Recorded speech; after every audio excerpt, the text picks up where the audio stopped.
The small village. The villages of Mecca and Medina, they had nothing and they took over the world. 1/3 of the world. How on earth did they do this? They had no weapons. They had no technology. They had no academia. It was just them and Tawheed. Because they knew what Tawheed meant. It was here in the heart. Because when Allah says and His messengers say, La hawla wa la quwwata illa billah, what does that mean? La hawla wa la quwwata illa billah. It's not a statement we say out of frustration when we spill tea on the floor. Many of us say that.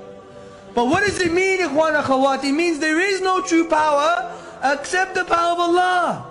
This means that anything in creation intrinsically has no true power. Therefore you can't blame them for anything, and they don't have any power, and they can't be your obstacle, because Allah only uses them as a tool to bring about His will and His power. This is so fundamental in the science of Tawheed, in the affirming the oneness of Allah Azza wa Jal. This is why the Sahaba, they could take over the world, not fear anybody. Because they knew whatever happens is because of Allah's will and power, not because of Him. He has no truth. I'm not going to fear Him. He's nothing. I'm nothing. Do you see? And this is so important for us to understand. It would really empower us to have a new realm of possibility to achieve what we can achieve. This is why Abu Bakr radiallahu anhu, what did he do? Before leading the army, he would make dua to Allah so much as if he needed no one else but Allah. And when he was fighting on the battlefield, what did he do? What did he do? It's as if he needed no one else but himself. This is the Muslim. Wallahi, we fear the things that should not be feared.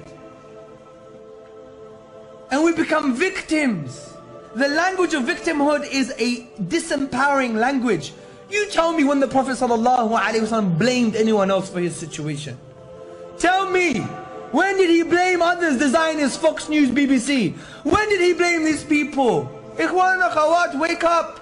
We always want to be the victims. Yes, we are oppressed, we agree. But we don't have the mentality of the oppressed. Because we have Allah. Allah is our helper. Allah is our friend. We have Allah, they don't have Allah. Every situation is an opportunity for reward and success. And we should never have the victimhood mentality. Once you have the victimhood mentality, what do? You give power to the oppressor. He is the only one that is able to change your situation. That is the science of victimhood. Oh, I can't change. Look at me, I'm a victim. Wallahi, the Sahaba were never like this, even when they were losing in battle sometimes. It's because they understood reality, ikhwan, akhawat. And by the way, atheists are mushriks, according to Dr. Jafar Idris. And he makes an amazing point because they attribute power to creation. Wallahi, interesting point, huh? The all-powerful, the attribute, they attribute to creation. Because the naturalists, which in the classical sciences they were called the Dahriya, which now are known as communists. The Dahriya, they were naturalists thinking that the whole world is a self-contained system and it only has power. So when you fear, you're like an atheist.